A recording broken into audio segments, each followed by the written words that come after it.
우리 하나님의 말씀 출애굽기 우리 1장 1절 말씀 보시겠습니다. 우리 하나님의 말씀 출애굽기 1장 1절 말씀입니다. 찾으신 줄 알고 봉독 드리겠습니다. 야곱과 함께 각각 자기 가족을 데리고 애굽에 이른 이스라엘 아들들의 이름은 이러하니 루벤과 시몬과 레위와 유다와 이사갈과 스불론과 베냐민과 닷과 납달리와 갓과 아셀이요 야곱의 허리에서 나온 사람이 모두 70이요 요셉은 애굽에 있었더라. 요셉과 그의 모든 형제와 그 시대의 사람은 다 죽었고 이스라엘 자손은 생육하고 불어나 번성하고 매우 강하여 온 땅에 가득하게 되었더라. 우선 7절까지 봉독드렸습니다.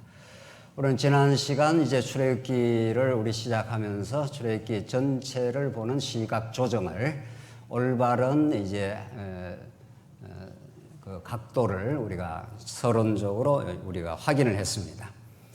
하나님께서 자신의 영원한 살아계심과 그 풍요한 은혜를 이 땅의 계시 역사를 통해서 드러내신다. 그것이 하나님 편에서의 목적이고 우리 편에 그것이 이루어지면 우리는 그 하나님을 하나님답게 알고 그분이 우리의 아버지이심을 알아 영원히 그의 은혜를 찬양하고 감사하는 그 하나님과의 우리와의 언약적 관계가 성경 전체를 가로지르는 복음이요 그 안에 우리가 살고 있다. 그것을 성경은 확인시켜 주는 것입니다. 하나님께서 그 하나님의 자기 계시를 하나님 어떠하심을 드러내시되 언약의 방식으로 하시겠다. 그 언약의 내용이 바로 하나님의 나라이다. 이렇게 해서 하나님께서 아담과 맺은 언약 노아를 거쳐 이제 모형적으로 아브라함과 언약을 맺으시고 그 언약을 이삭, 야곱에게 그대로 이루어 가셨다 하는 것을 우리 창세기에서 확인했고 이제 출애굽기에는 창세기와 분리될 수 없는 책이다. 그것은 창세기, 출애굽기 이렇게 따로따로 읽을 책이 아니라 의미적으로 내용적으로 보면은 긴밀하게 연결되어 있는 책이다 하는 것을 우리가 확인했습니다. 하나님께서 그 하나님 나라 백성 자손 언약을 이루시는데 가나안 땅에서 이루지 아니하시고 애굽이라고 하는 이제 400년이라고 하는 긴 고통의 세월 속에 집어넣으시고 때가 참에 드디어 출애굽시킨다. 이게 이제 출애굽기입니다. 애굽에서 탈출시키는 것이 전반부에 나오고 출애굽기 후반부는 출애굽으로 출애굽기 전체가 망라되는 건 아닌 거죠. 출애굽이라는 역사, 자손들을 번창시켜 애굽에서 해방시키는 그 놀랍고 장쾌한 하나님의 섭리가 전반부에 나타나긴 합니다만은 후반부에는 이제 건져낼 뿐 아니라 그들을 책임지시는 하나님이에요. 자식을 낳을 뿐 아니라 네 마음대로 크라라든가 네 힘으로 크라가 아니라 자식을 낳고 그를 끝까지 지키고 성장케 하시는 여호와 하나님. 그것이 이제 시내산에서 언약을 맺는 방식입니다. 시내산에서 하나님께서 언약을 맺는다 하는 말은 이미 아브라함 언약이 전제되어 있고 시내산에서는 그 언약의 재확정인 거죠. 한번 언약을 맺었기 때문에 애굽에서 나온 이스라엘 백성들이 범죄하고 금송아지를 섬겨도 하나님은 한 번 맺은 언약을 변치 않습니다. 내가 너를 사랑하고 시내산에서 맺은 언약대로 너희들이 머리끝에서 발끝까지 범죄하고 반역해도 내가 한 번 맺은 그 아브라함과 맺은 언약 하나님 나라를 이루어 주시겠다 하는 그 언약은 변치 않아. 그래서 하나님께서 성막 제도를 주셔서 그 머리털보다 많은 이스라엘 백성들의 죄악 그 죄악은 광야에서 자꾸 이렇게 드러날 뿐입니다. 우리가 죄를 짓는다 하지만 은밀하게는 우리는 이미 죄로 머리끝에서 발끝까지 죄악으로 엉어리져 있고 환경만 되면은 노출이 되는 거죠. 그게 광야죠. 그래서 하나님께서 시내산에서 그 죄악된 백성들의 죄를 온전하게 해결할 수 있는 그 제사제도, 그 용서의 제도를 하나님께서 펼쳐나가심. 그래서 내가 한번 맺은 언약을 끝까지 지키고 보호하시는 여호와 하나님. 이게 이제 출애굽기 쓴 거죠. 자, 그러니까 앞에 아브라함 언약도 매우 중요하지만 그 아브라함 언약을 아브라함 언약 되게 하시는 언약이 시내산 언약이죠. 모세 언약이죠. 자, 우리가 지금 창세기, 출애굽기, 레위기, 민수기, 신명기를 우리가 모세 언약이라 하고 오늘 출애굽기 1장, 2장을 넘어가면 이제 모세가 출애를 합니다. 이 모세가 얼마나 중요한 하나님의 계시적 인물인가 오늘 그걸 이제 확인하면서 하나님 모세에게 언약을 주시고 그 언약의 방식을 통해서 이루어가는 나라, 그걸 우리는 제사장 나라라고 그렇게 성경이 명하고 있다는 사실을 우리 지난 시간에 확인한 거죠. 자, 이게 이제 지난 시간 전체 복습인데 오늘 이제 출애굽기 드디어 본문에 하나님께서 400년 동안 애굽에서 요셉을 알지 못하는 왕이 출현하는 거죠. 그렇게 해서 새로운 역사가 이제 시작이 되는데, 우리가 읽었던 1절에서 7절까지는 우리 지난 시간 확인한 대로 70명이 들어가서 자손이 60만 대군으로, 이제 이들이 이제 나올 때 60만 대군이니까, 60에다가 4를 곱하면 되겠죠. 이 남자만 60이니까 대략 봐서 학자들은 지금 200만, 최소 잡아서 200만이라는 겁니다. 그러니까 70명이 200만으로 번창되게 됐다. 이런 거죠. 이 출애굽기 그 1장 1절에 우리말에는 안 나오는데, 우리말에는 이제 히브리어 본문에는 와우라고 해서 그것이 우리말, 영어로 하면 and, 우리말로는 그리고 이런 뜻입니다. 그리고 이렇게 책 제목, 서두에 그리고 뭐 이렇게 출발하는 책은 없는 거죠. 그리고라는 건 그 앞에 무엇이 있으니까 그리고 하면서 이제 이야기를 이어서 가는 거 아니겠어요?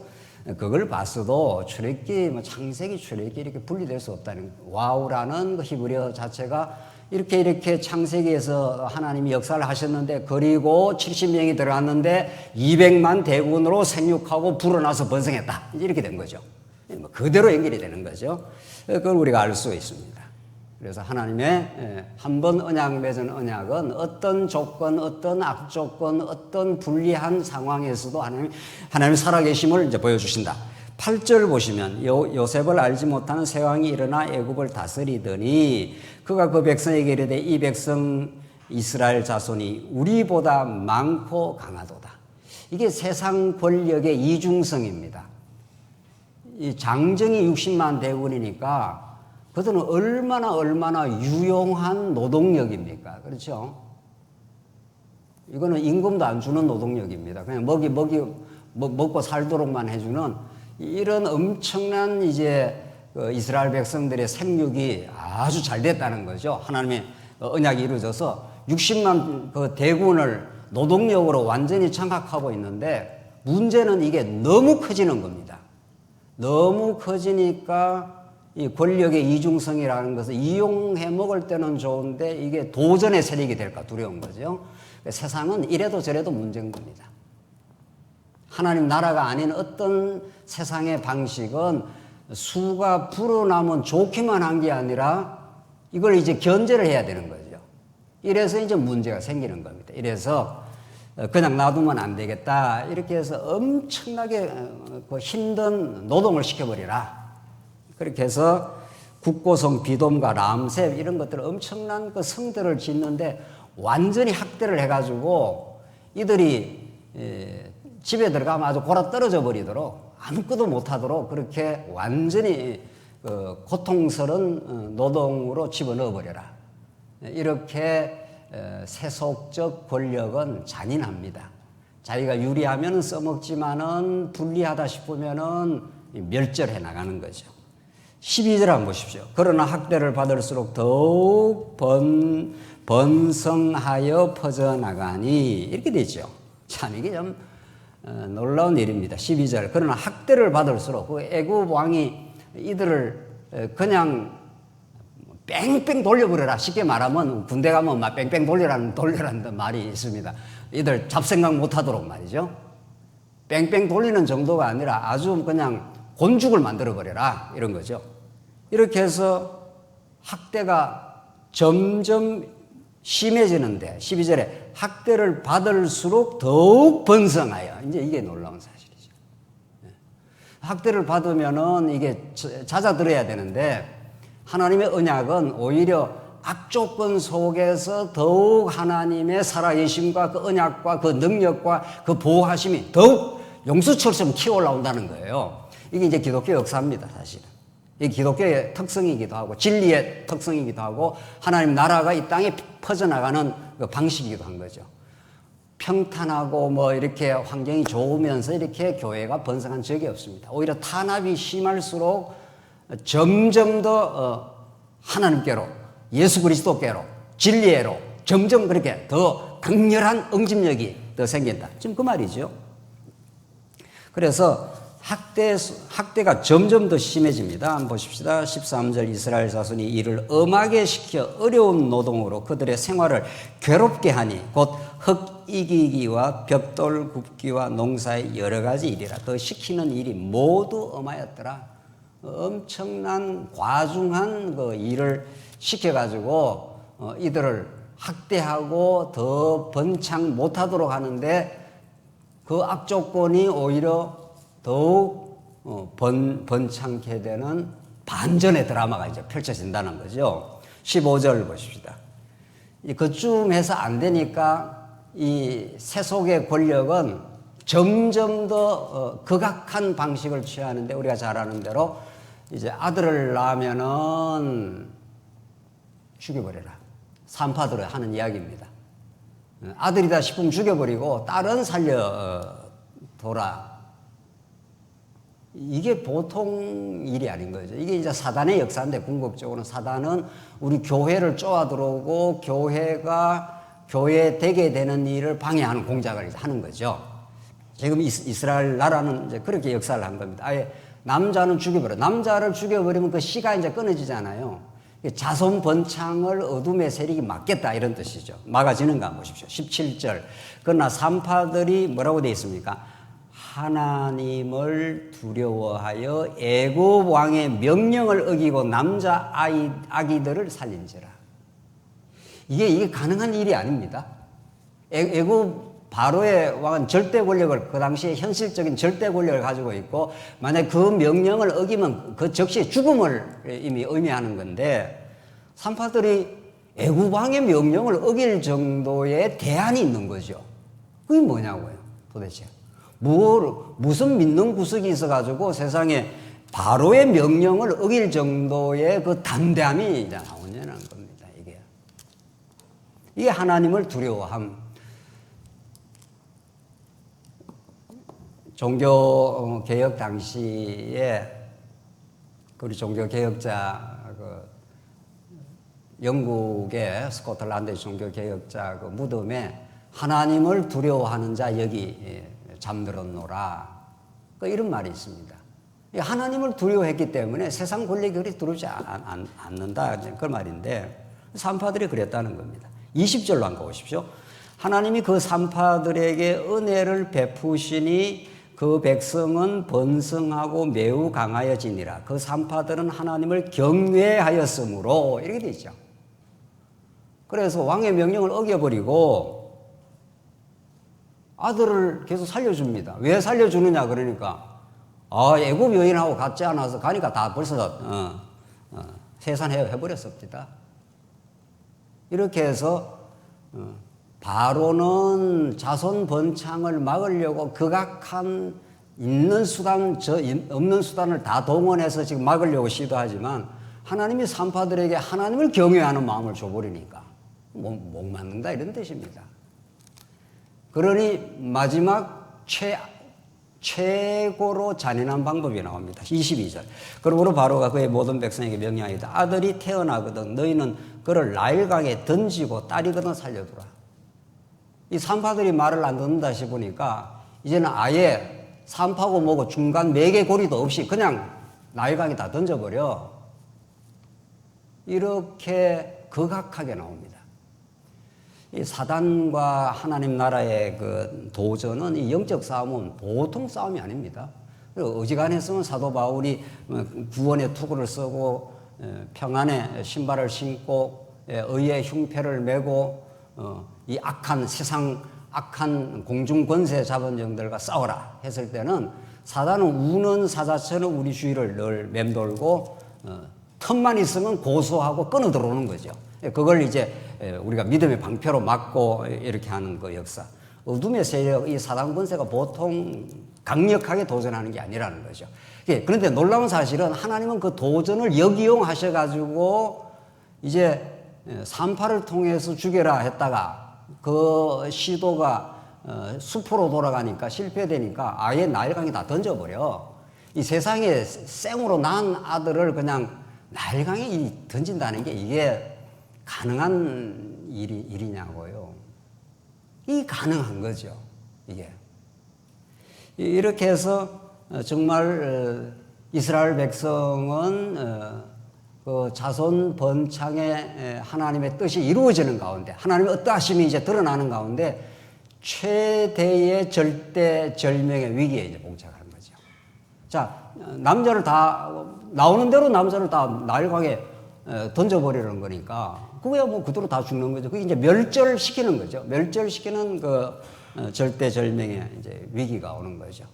이 그 극한의 어려움 속에서 하나님은 모세라고 하는 이 시대를 새롭게 만드는 그 하나님의 그 구원자를 그 준비시키는 이제 반전과 역전이 이제 시작이 되는 거죠. 2장이 이제 그런 겁니다.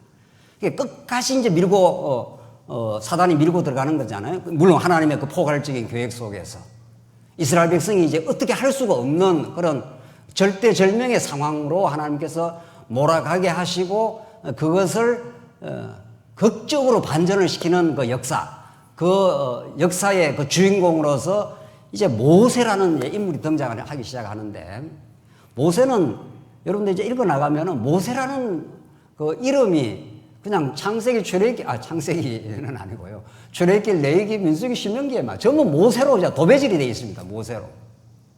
모세가 얼마나 중요한 인물인지를 이스라엘 백성을 지금 이제 해방시킬 때도 모세가 역사를 하고 시내산에서 언약을 받아가고 이스라엘 백성을 안정시키고 평안케 하고 새롭게 하는 일도 모세가 하고 민수기에서 이스라엘 백성을 끌고 갈 때도 모세가 하고 신명기에서 마지막에 죽기 직전에 모압 땅에서 또 말씀을 다시 새롭게 받아가지고 이스라엘 백성들에게 전해주고 다 모세가 하는 일이죠. 다. 그야말로 모세가 주인공입니다. 이 드라마의 주인공인데 근데 모세의 출현 배경이 중요한 거죠. 그냥 모세가 등장했더라 이런 건 없다는 겁니다.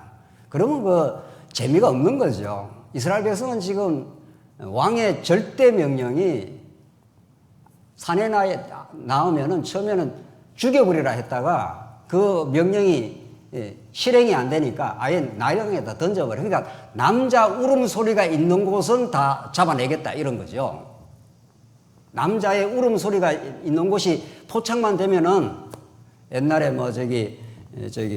그 국가정보기관에서 막 그 간첩 색출해 내듯이 지금 그렇게 하는 겁니다. 이 안테나에 안 걸릴 수가 없는 거죠.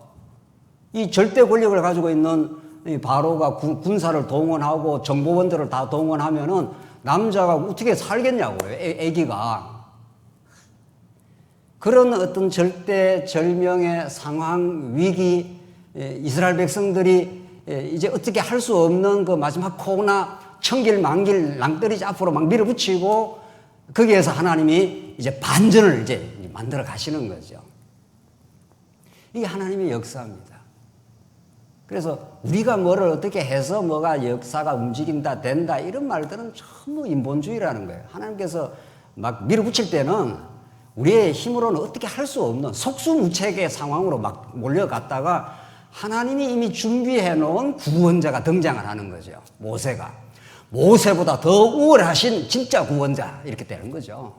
예수 그리스도가 출현하는 거죠. 올림픽 경기를 여자 배구 경기를 몇 번이나 봤네요. 김용우 목사는 성경 연구안 하고 맨날 성경이나 뭐 TV나 보고 뭐 이런다고. 너무 감동적이에요. 특별히 일본하고 이겼을 때도 감동이고 터키하고 이길 때는 막 그냥 막 일어나고 박수를 쳤네요. 막 일어나고 보다가 말이죠. 집사람은 앉아서 치고 저는 막 벌떡 일어나고 막 박수를 치고. 왜 그런 그 역사가 일어납니까? 우리가 이길 만한 팀을 이기면 그냥 잘했네 이럴 겁니다. 아마. 그렇게 막 일어서서 박수치고 막 그렇게 안 할 겁니다. 우리가 이게 이길 만한 팀이 아닌 거죠. 객관적 전력으로 봐서는 터키가 세계 랭킹 4위라는데 뭐로 보나 이길 만한 것 같지 않고 또 지다가 어떻게 중요한 거는 게임이 져나가다가 그게 이제 그 역전이 될 때 그때 와 하는 그런 그 정말 그 감동의 드라마가 이제 펼쳐지는 거 아니겠어요? 이게 일반 계시예요. 그게 정말 하나님 살아계셔서 우리한테 그 실감나는 일반 계시로 그런 장면, 그런 감동적인 드라마는 펼쳐지게 되어 있습니다. 우리가 이길 만한 대상을 이기면은 그게 감동이 될 수가 없고 오히려 역감동이 됩니다. 내가 이겼어 이렇게 된다는 거예요. 하나님은 이 바로의 이 절대 권력 속에서 이스라엘 자손들의 자손 번창을 끊어 들어오는 이 사단의 이 괴계 말이죠. 완전히 멸절을 시켜버리는 하나님 나라가 이 땅에 세워지는 걸 방해하고 하고 들어오는 이 세력을 하나님께서 역이용해가지고 이제 그 새롭게 역사를 빚어나가시는 하나님의 역사. 모세라는 하나님의 준비된 인물을 등장시켜서 어떻게 이 반전의 이 언약 성취의 드라마를 펼쳐가는가 한번 보십시오. 2장 1절입니다. 레위 가족 한 사람이 레위 여자에게 장가들어 그 여자가 임신하여 아들을 낳으니 그가 잘생긴 걸 보고 석 달 동안 그를 숨겼으나 더 숨길 수 없게 되매 그를 위하여 갈대 상자를 가져다가 역청과 나무 진을 친하고 아기를 거기 담아 나일강과 갈대 사이에 두고 해서 강가에 띄워보냈습니다. 석 달을 숨어서 키웠는데 이 잡히면 다 죽을 판이에요. 뭐 아이도 죽고 뭐 가족도 왕의 명령을 어기면 그냥 적결 처분이니까 말이죠. 그래서 이게 참 피눈물을 흘리면서 갈대 상자에다가 아이를 이렇게 태워가지고 이렇게 보내면서 이거 뭐 갈대 상자에 태웠으니까 나일 강이 흘러가다가 어디로 떠내려갈지 어떻게 알 거냐고요, 세상에.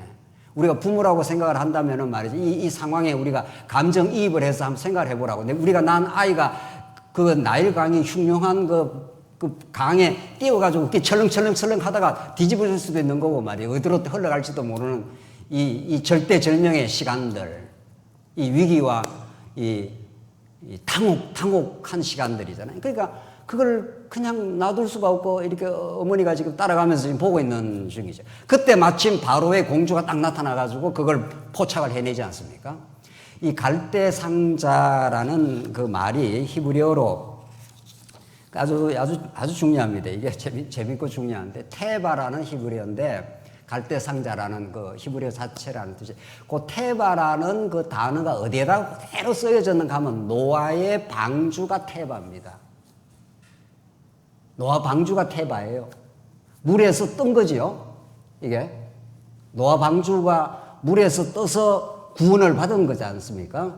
지금 이제 모세가 출현하는 배경 지금 역사가 이루어지는데 모세가 갈대 상자에 담겨가지고 지금 떠내려가고 있는 중이지 않습니까? 그리고 그 갈대 상자는 동력이 없다는 거예요. 이렇게 엔진이 없다는 거예요. 그냥 흘러가는 대로 막 가는 겁니다. 지금 어디로 흘러가는지 모릅니다. 그 흘러가는 대로 막 흘러가기 때문에 이거는 구원이라는 것은 우리가 조정하거나 우리가 붙들거나 이렇게 되는 게 아니라 그냥 흘러가는 대로 흘러간 것이 바로의 공주의 손으로 싹 끌려 들어가는 거죠. 노아 방주도 마찬가지예요. 노아 방주가 내가 어디로 가야 되겠다고 이렇게 키를 잡아가 가지 않습니다. 테바라는 이 단어가 똑같아요. 그래서 구약에는 물, 바다는 그 심판의 상징이에요. 홍해 바다라는 것은 심판의 상징이에요. 물이라는 게 시퍼렇지 않습니까? 바다에 가보면은 조금은 더 깊이 가면 굉장히 무서워요. 바다는 아무리 수영을 잘해도 한 100m, 200m 좀 바다 좀 깊이 들어가서 바다를 보면 시퍼러서 깊이를 모르고 그 바다라는 홍해 바다라는 것이 심판의 상징이에요. 여기에 이 물이 심판하겠다, 죽이겠다 이런 말이에요. 그래서 계시록 마지막에 가면 다시는 바다가 없어졌더라 이렇게 합니다. 심판과 저주의 상징인 바다가 사라진 거란 말이죠. 그러니까 새하늘과 새 땅은 저주와 심판이 없는 거죠. 자, 하여튼 이 테바라는 것이 노아 방주가 물에서 이렇게 떠올라서 심판과 저주, 어둠의 상징인 바다의 흉흉한 바다에서 떠올라서 살아간 거죠. 마찬가지로 모세가 지금 갈대상자에서 떠올라가지고 자기가 어디로 가겠다고 지금 키를 조정할 수 없는 태바 아니에요. 그렇죠? 동력이 없어요. 그냥 물길에 그냥 끌려 막 흘러가는 거죠. 그게 정확하게 하나님께서 바로의 공주가 거기에 지금 바람을 쐬러 지금 나일강에 왔다가 연결이 된 거죠. 하나님의 구원의 역사는 그렇게 이루어진다는 겁니다. 우리의 죽음과 사망에서 우리가 어디로 끌려가는지 모릅니다. 과거에. 어디로 그냥 끌려가는데 하나님이 정확하게 어떤 전도하는 사람을 만나게 했거나 어떤 교회 종소리를 듣고 갔거나 별 그 다양한 하나님의 손길 속에서 우리가 끌려서 예수는 하나님의 아들 이렇게 믿은 거죠. 우리가. 그래서 우리 교회의 백성이 된 거죠. 그래서 10절로 한번 가보십시오. 자, 그래서 바로의 딸이 이제 그 유모 그 엄마를 이제 데리고 와가지고 먹여서 이제 키웁니다. 10절 한번 보십시오. 그 아이가 자라매 바로의 딸에게로 데려가니 그가 그의 아들이 되니라. 자, 보십시오. 바로의 딸의 공주의 아들이 됐으니까 왕자의 신분이 된 겁니다. 왕자가 돼버린 겁니다. 이게 진짜는 왕자가 아닌데 왕자 같은 신분이 돼버렸습니다. 모세가. 그래서 그가 그 이름을 모세라 이르되 이는 내가 그를 물에서 건져내었습니다. 이 물 하는 게 저주와 심판의 상징인데 여기서 모세를 건져냈다 하는 것은 장차 이스라엘 나라 백성들이 홍해바다 앞에서 뒤에는 바로의 군대가 막 그냥 썩난 바로의 군대가 물 밀듯이 밀고 들어오는데 앞에는 홍해바다가 넘실대지 않습니까? 거기서 모세가 하나님께 의지하여 너희는 가만히 서서 하나님 하실 일을 봐라. 이래서 홍해바다가 쫙 갈라지는 그 홍해바다의 마른 땅을 밟고 통과하는 거 아닙니까? 물을 다 헤쳐버리고 심판을 다 헤쳐버리고 마른 땅이라는 게 이게 구원의 역사란 말이죠.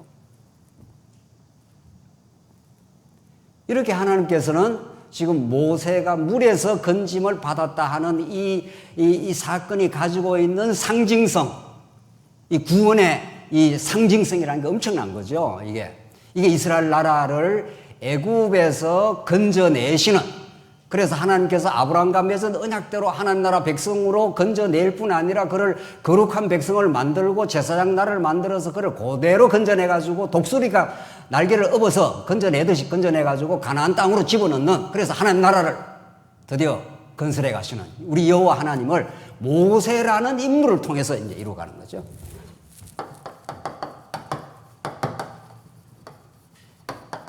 이게 이제 우리 성경을 보는 가장 중요한 구약에서의 그 언약이죠. 물론 이제 그 앞에는 아담 언약이라는 게 항상 이제 전제되어 있습니다.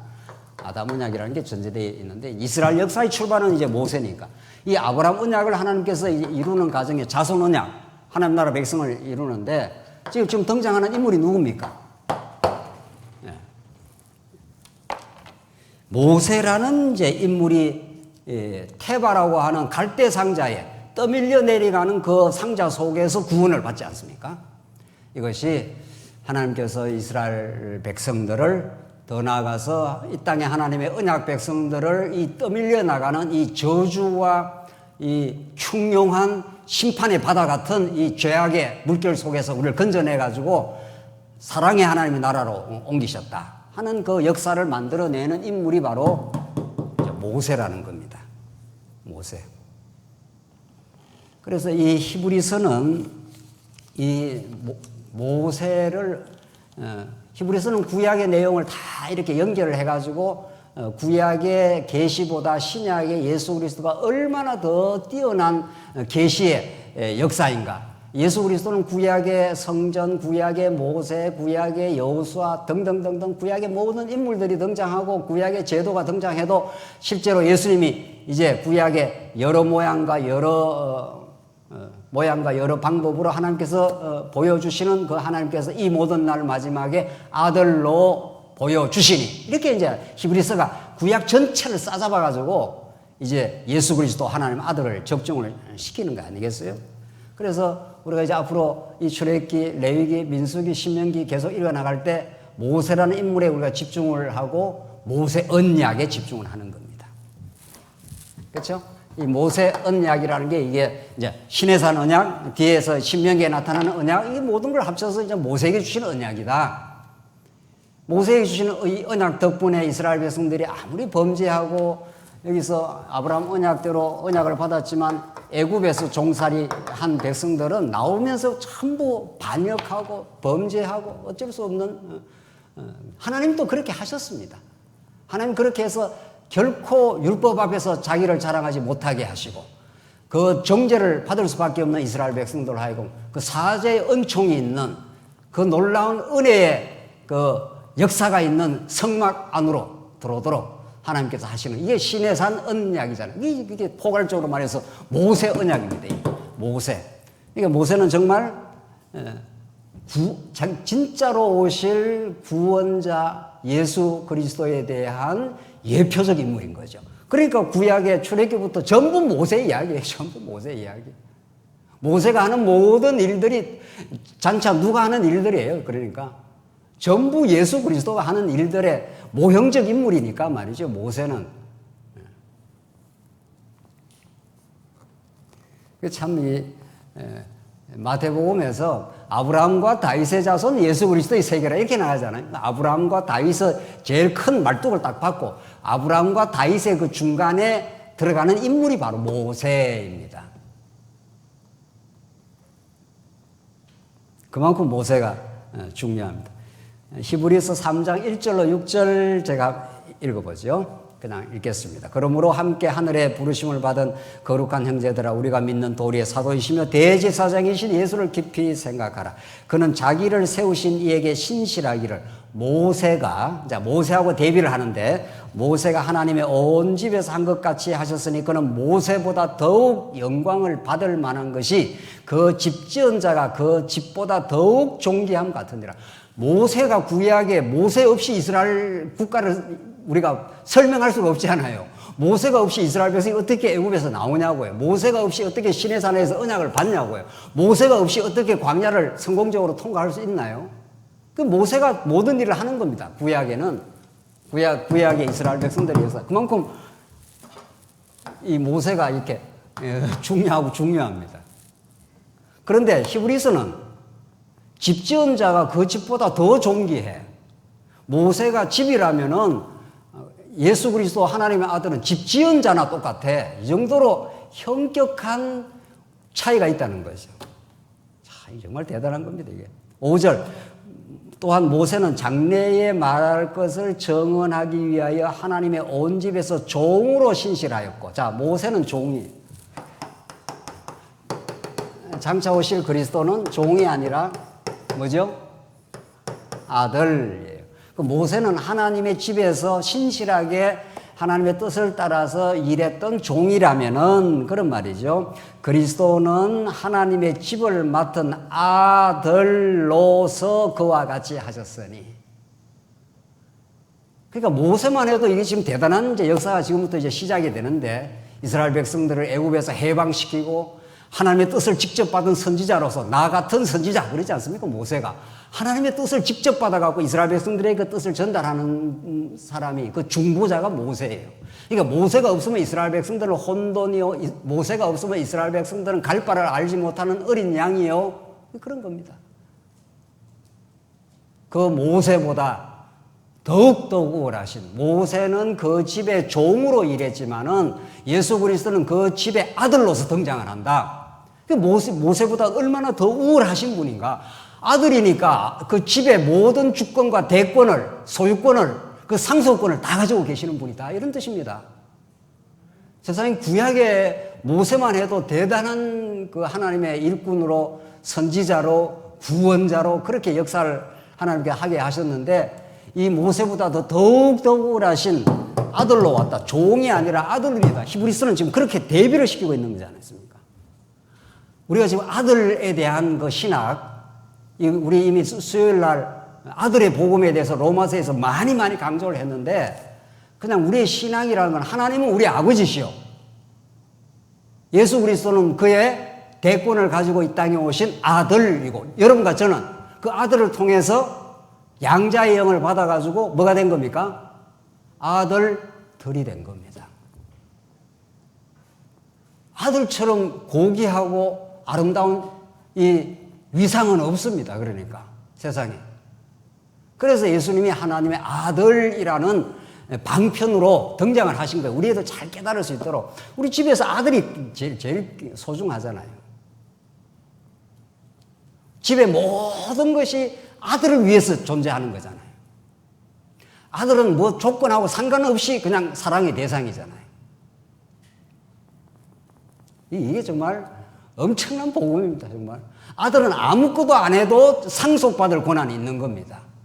망가지고 말 안 들어도 여전히 아들입니다. 이 아들의 복음, 이게 하나님 나라의 복음입니다. 이게 정말.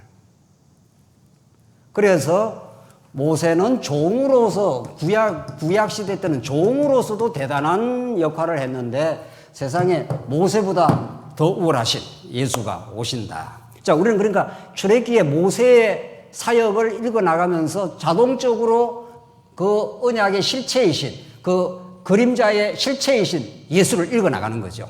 자, 오늘 결론을 지읍시다. 자, 모세가 이제 이렇게 물에서 건짐을 받아서 무럭무럭 자랍니다.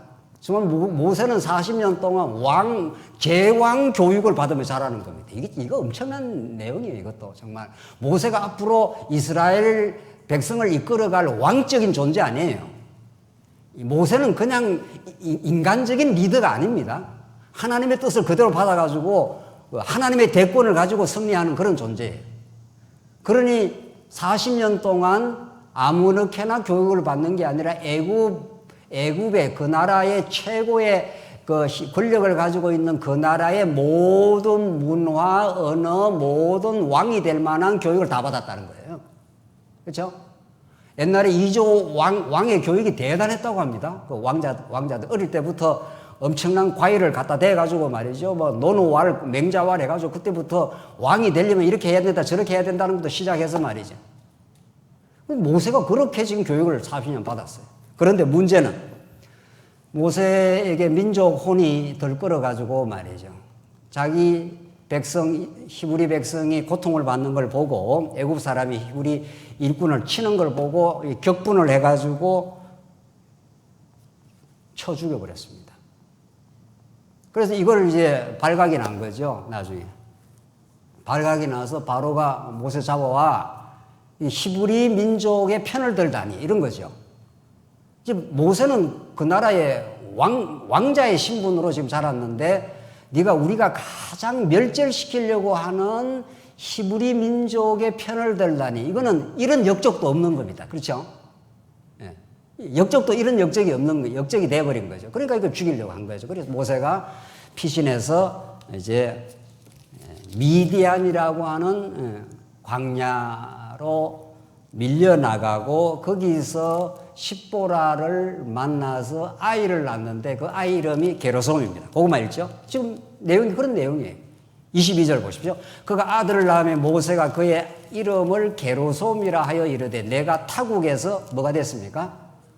나그네가 되었음이라 하였다. 그리고 모세는 40년 동안 그 엄청난 제왕 교육을 받으면서 그 호화찬란한 바로의 아들 같은 신분으로 그렇게 자라고 자랐었는데 그가 히브리 민족의 편을 드는 자기의 의군 그래서 애국 군사를 하나 쳐 죽이는 사건 이것이 의미하는 바가 무엇입니까? 그래서 미디안 광야로 도피 행각을 시작했고 도망자가 돼가지고 거기서 아들을 낳았는데 그 아들이 게르솜이라 타국에서 나그네가 되었노라. 이름 없는 한 인생이 되어버렸노라. 그리고 왕의 신분에서 왕과 같은 왕자의 이 엄청난 신분에서 그냥 세상 사람들부터 다 이전받은 40년이 지나버렸으니까 말이죠. 이 40년이 짧은 세월이 아니지 않습니까? 한 인생의 한 세대가 우리는 30으로 보는 건데 40년 지나버렸으니까 그리고 바로 모세를 죽이려고 했던 이제 애굽이 와 죽습니다. 자, 여기서 하나님께서 모세를 이제 들어 쓰시는 방식입니다. 하나님 얼마든지 제왕 교육을 받았던 그 멋들어진 요즘으로 말하면 최고의 교육, 최고의 금수저 뭐 이런 겁니다. 모세는 뭐 금수저도 뭐 그런 금수저가 없습니다. 세상에 왕의 뭐 아들 같은 신분이었으니까 말이죠. 그렇게 멋들어지고 정말 자기 의가 충천할 때 자기 능력이 있다고 생각했어요. 그때 모세를 쓰면 얼마나 좋겠냐고요. 하나님 일하시는 방식입니다. 인간의 힘을 빼시고 모세가 아무 능력 없다고 생각하는 그때 그렇게 40년의 하염없는 그 세월을 지나게 하시고 그 아들이 타국에서 나그네가 되었노라. 아무도 나를 기억해 주지도 않는 낮추고 낮춘 세월. 그게 하나님께서 일하시는 방식입니다. 우리가 뭔가 조금이라도 할 수 있다고 생각할 때 하나님이 우리를 쓰시 않는다는 겁니다. 하나님께서 모세가 나중에 모세를 불러서 내 백성을 꺼내라 하니까 내가 무시한 데 가서 바로한 데 가서 이 백성을 보내니 많이 할 수 있습니까? 못한다고 얼마나 바로가 모세가 뺐습니까? 하나님 그렇게 일하십니다. 하나님께서 이 교회를 세우는 방식이 그러하고 여러분과 저를 정말 복되고 아름다운 하나님의 일꾼으로 세우시고 그 영광을 받으시고 우리는 한없는 기쁨이 되는 방식이 하나님 앞에서 우리가 할 수가 없습니다. 우리는 아무것도 아닙니다.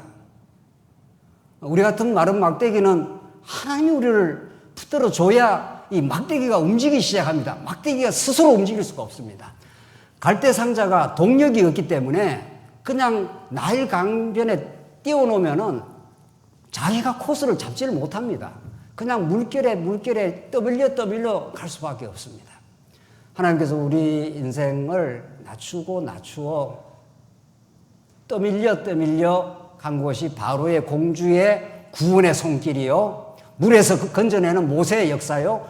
그 모세가 의가 충천하고 능력 있고 제왕 교육까지 받았고 최고의 엘리트지요. 누가 이 애굽에서 구원했느냐? 내가 건져낸다. 이렇게 할 정도예요. 아스라 40년 이름 없는 타국에서 나그네가 되어버리는 인생으로 이름을 아주 지워버렸습니다. 모세를. 모세가 없는 인생이 되어버립니다. 역사에. 하나님 그렇게 모세에게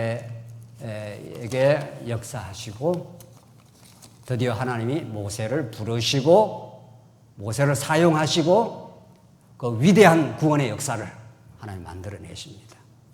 사도 바울은 어땠습니까? 사도 바울이 기고만장했고 율법 다 지키는 나는 대단한 가말리엘 문화에서 최고의 율법학자야. 이런 바울을 하나님 쓰지 않습니다. 바울을 꺾어버렸고 아라비아 반도에서 몇 년이 되는지 모르는 그 묵상과 낮아짐의 세월 그리고 조금 일하다가 엄청난 도전을 받고 사도 바울이 다소라는 고향에 가서 10수년을 지냅니다. 조금 나와서 복음을 전하다가 엄청나게 유대인들의 공격과 도전을 받아가지고 광주리에서 타고 도망치다가 어쩔 수 없이 다소라는 고향으로 낙향을 하게 됩니다. 사도 바울. 거기에 사도행전에 그대로 나와 있습니다. 그리고 몇 년이 갔다는 말은 없지만 전후 맥락을 다 따져보면 한 10년쯤 됩니다. 그게. 그러니까 사도 바울이 하나님께 부름을 받아서 바로 쓰임을 받은 게 아닙니다. 다소로 가서 다소에서 무엇을 했다는 성경의 기록 자체가 없습니다. 지금 40년 동안 모세가 그곳에서 뭘 했다는 기록이 없습니다. 제로다 이런 뜻입니다. 그러니까 사도 바울은 다메섹에서 예수를 만나긴 했지만은 자기 열심으로 자기 힘으로 할 수가 없다는 겁니다. 누가 다소에서 다시 불러냅니까? 10년 동안 그 이름 없이 살아가는 그 세월, 그 세월이 너무 소중한 세월인 거죠. 우리는 드러나는 일이 중요한 게 아닙니다. 하나님이 우리 같은 인생 안 해도 뭐 얼마든지 땅에 하나님 나라를 펼쳐가고 말씀 운동도 하고 뭐 얼마든지 하십니다. 하나님. 중요한 건 여러분과 제가 하나님의 종으로 지금 부름을 받았는데 인간적으로 보면은 지워진 세월 같은 세월이 있습니다. 사도 바울이 그랬습니다.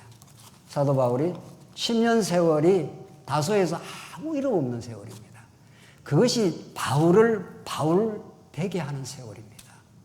그것이야말로 가장 하나님의 능력을 이제 받아내는, 하나님이 하신다고 하는 그 은혜를 깊이 깨달아가는 그 세월에 바나바가 다소에 찾아가서 바울을 동역자로 이끌어냅니다. 그러니까 내가 일하겠습니다 이러지 않았습니다. 하나님이 바나바를 통해서 사도 바울을 불러낸 겁니다. 그때부터 하나님이 바울의 역사를 하기 시작하는 거죠. 하나님이 일하시는 방식, 하나님의 언약을 이루시는 그 크신 은혜를 깨닫게 하는 방식은 우리를 제로로 만드시고 이스라엘 백성들을 애굽에서 400년 종살이 되게 만드시고 그들을 하나님의 놀라운 능력과 은혜로 건져내시고 모세로 하여금 40년 잊혀진 세월을 주셨다가 80세가 다 되어서 일할 수 없을 것 같은 세월. 하나님께서 40년 우리 장한조와 함께 말씀운동 역사에서 최근 몇 년 동안 잊혀진 세월 같은 이 세월들. 아무것도 할 수 없는 세월들. 왜 교회가 이렇게 힘든 시간들을 보내야 하느냐는 그 잊혀진 세월 같은 지난 몇 년간의 세월들은 잊혀진 세월이 아닙니다.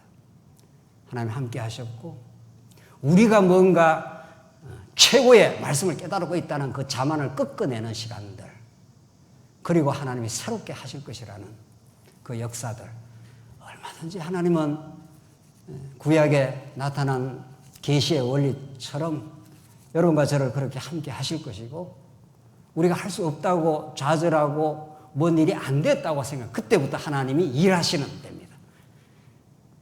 23절에 여러 해 후에 애굽 왕은 죽었고 이스라엘 자손은 고된 노동으로 말미암아 탄식하며 부르짖니, 그 고된 노동으로 말미암아 부르짖는 소리가 하나님께 상달된지라. 하나님이 그들의 고통 소리를 들으시고 하나님이 아브라함과 이삭과 야곱에 세운 그의 언약을 기억하사 하나님이 이스라엘 자손들을 돌보셨고 하나님이 그들을 기억하셨더라. 이 400년의 이 고통, 그리고 마지막 이 최악의 고통의 시간들, 하나님이 딱 모세를 이제 준비시켜 놨습니다. 모세를. 하나님 그냥 고통을 주고 그냥 그들을 힘들게 하는 게 아니라 그들을 구원하실 모세를 40년 잊혀진 세월 같은, 그렇게 지워진 세월 같은 세월을 모세에게 딱 준비를 시켜 놨습니다.